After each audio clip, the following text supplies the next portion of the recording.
तो hello guys, welcome to our new video.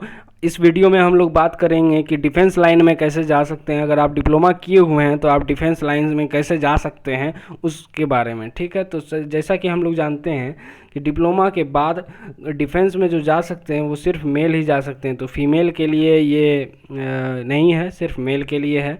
तो आप लोग अगर ज्वाइन कर सकते हैं तो एक तो होता है एयरमैन का, एक्स ग्रुप वाले का, जिसका कि एलिजिबिलिटी दिया हुआ है कि कोई भी ब्रांच से आप डिप्लोमा पास हो या 12th पास हो। ठीक है, और इसके लिए कोई भी रिलैक्सेशन नहीं है, जैसा कि SC ST या OBC के लिए रिलैक्सेशन मिलता है। और एज दिया हुआ है 16 से 20 साल। ठीक है, जिस दिन आप फॉर्म भर रहे हों।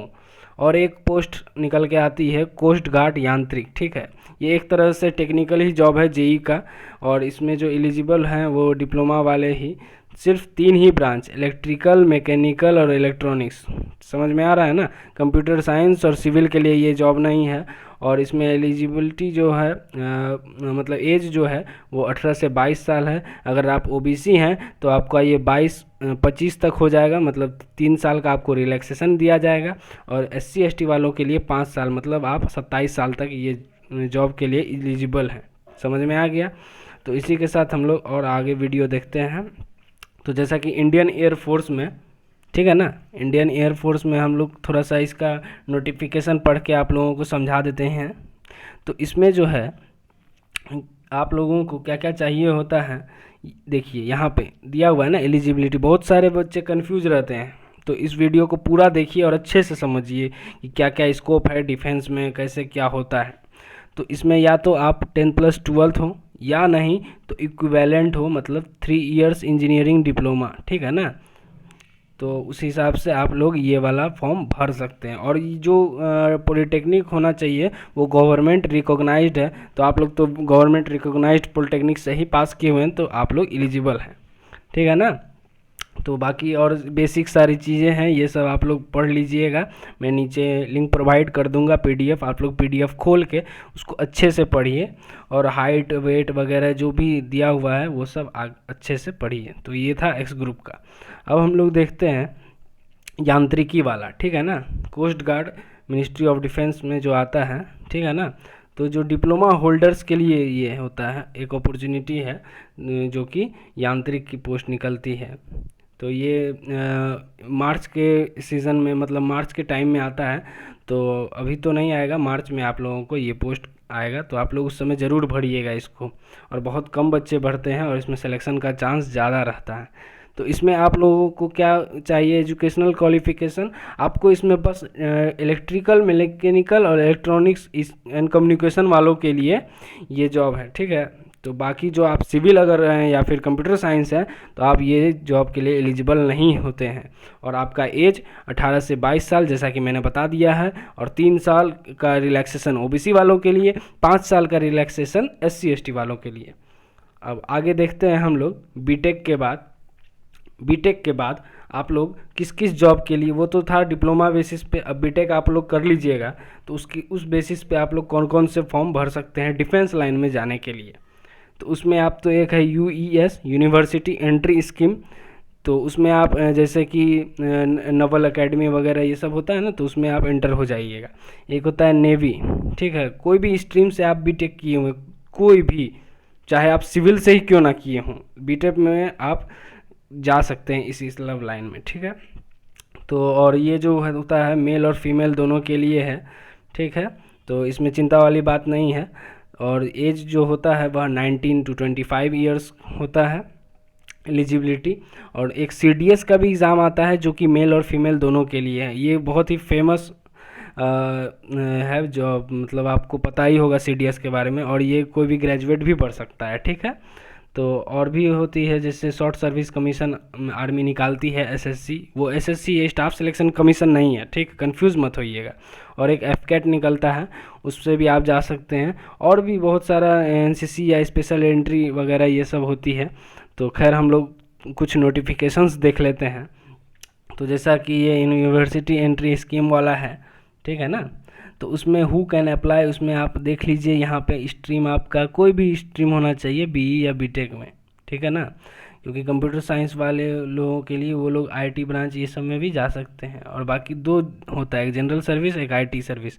तो आप लोग जनरल सर्विस में कोई भी एनी स्ट्रीम, यहाँ लिखा हुआ है ना साफ साफ, मेल फीमेल दोनों के लिए ये है। और टेक्निकल ब्रांच देख लीजिए, मैकेनिकल इंजीनियरिंग, एरोस्पेस, किसी भी, ये सब उन लोगों के लिए है। तो मेनली आप सिविल वालों ये जनरल सर्विस वाले प्रोग्राम में आप इसमें एग्ज़ाम दे सकते हैं, इसमें आप पास हो सकते हैं, ठीक है। तो बाकी सब जो प्रोसेसर है आप लोग देख लीजिए, और भी मैं दिखा देता हूँ। मैं बस एलिजिबिलिटी आप लोगों को दिखाना चाहता हूँ कि ये सब लाइन में भी आप घुस सकते हैं, ठीक है ना। तो बहुत आदमी को कुछ पता ही नहीं है किधर जा सकते हैं किधर नहीं जा सकते हैं। अरे भाई पहले पता तो कर लो कि कहाँ कहाँ तुम जा सकते हो, तब ना तुम एक गोल डिफाइन करो कि नहीं अब मुझे ऐसा करना है।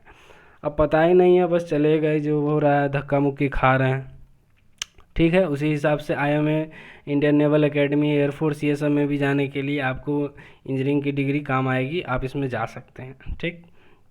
और भी बहुत सारा है, जैसा कि हम लोग देखेंगे इसमें एज लिमिट वगैरह ये सब अनमैरिड होना चाहिए, और 1997 से 2002 तक एलिजिबल होना चाहिए, 22 साल, ये सब 23 साल तक। तो 20 से 24 साल तक इसमें दिया हुआ है एयरफोर्स एकेडमी के लिए, ठीक है ना। तो ये सब आप देख लीजिएगा अच्छे से पढ़ के।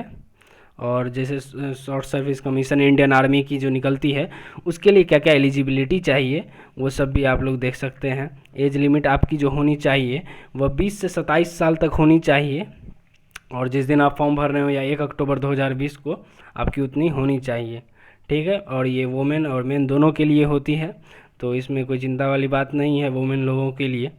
और एजुकेशनल क्वालिफ़िकेशन जो होती है वो आपकी वही इंजीनियरिंग की डिग्री होनी चाहिए आपको, ठीक है, कोई भी ब्रांच में। और हम लोग देखते हैं इंडियन एयरफोर्स, भारतीय वायुसेना में आप लोगों को जो जैसा मैंने एफकेट के बारे में यहाँ ऊपर में बताया था पीछे, तो एफकेट में भी आप लोग भर सकते हैं, फ्लाइंग ग्राउंड ड्यूटी, ये सब पोस्ट पे आप एलिजिबल होते हो। जैसा कि यहाँ पे हम लोग एलिजिबिलिटी देख लेते हैं, ठीक है, यहाँ पे आप लोगों को दिया हुआ होगा, ठीक। तो और भी जैसा कि नोटिस इंस्ट्रक्शन सब है कि आपको टैटूज़ नहीं होने चाहिए, नारकोटिक्स मतलब आप नशा ना करते हों, ये सब चीज़ आप लोग थोड़ा ध्यान में रख कर ये सब चीज़ आप देखिए, ये बीटेक वाले भर सकते हैं, ठीक है। जैसे देख लीजिए यहाँ पे फ्लाइंग ब्रांच के लिए आप लोग का एज का जो लिमिट है वो भी दिया हुआ है 20 से 24 साल तक, ठीक। और ग्राउंड ड्यूटी के लिए 20 से 26 साल तक। समझ में आ गया।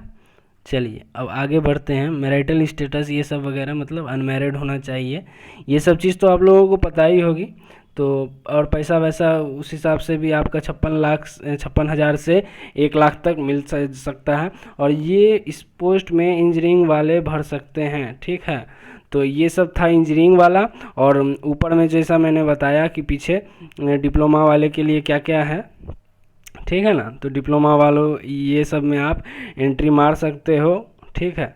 तो ये सब सारी वीडियो अच्छे से देखिए, आप समझिए, और PDF में नीचे प्रोवाइड कर रहा हूँ। अभी भी अगर कोई दिक्कत है तो आप नीचे कमेंट करिए। अगर कोई पोस्ट आपको नया समझ में नहीं आ रहा है कि इसमें क्या हो सकता है, कैसे हम लोग एंट्री करें, तो उसमें आप नीचे पोस्ट करिए, कोई भी रिलेटेड प्रॉब्लम हो। और अगर ज़्यादा आप लोगों को जुड़े रहने की इच्छा हो तो आप टेलीग्राम ग्रुप में ज्वाइन हो सकते हैं। चलिए, धन्यवाद।